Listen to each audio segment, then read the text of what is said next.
今次由8大電子傳媒合辦嘅立法會港島區補選候選人論壇，形式上同上次喺港大舉行嘅唔同，加插咗傳媒提問以及市民自拍短片喺網上提問等等。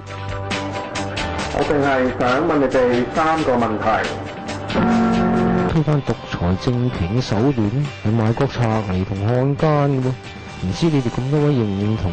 今次嘅論壇涉劍唇槍情況較上次更為激烈，喺候選人互相提問環節經常出現搶咪嘅情況。我想請問乜嘢叫做共識？係咪表示600萬人全部同意先至為之共識？兩位前高官陳方安生同葉劉淑儀嘅問與答都針鋒相對。陳方安生質詢葉劉淑儀講過普選會選出希特拉嘅人物，普選特首嘅建議方案又設下關卡，質疑佢對爭取普選嘅真誠。葉劉淑儀就強調搞對抗冇前途。我唔會話人哋係假民主㗎，我唔會咁樣去定性㗎。我歡迎市民好容易辨別邊個係假民主，邊個係真民主。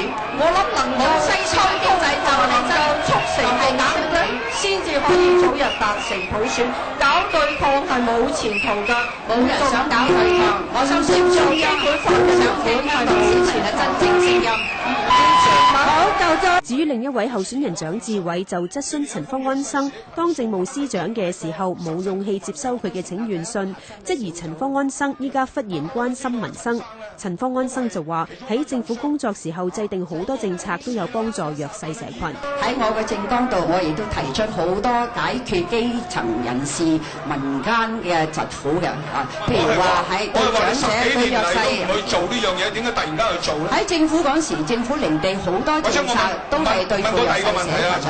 今時今日咧，社會咧就係喺度改變，我問你第3個問題啊，都要繼續改變。至於喺傳媒提問環節，陳方安生被問到有關早年獲10成按揭問題時就話預咗參選會被抹黑，有關樓案已經係10幾年前嘅事。如果中央質疑佢嘅誠信，就唔會喺回歸之後仍然委任佢做政務司司長。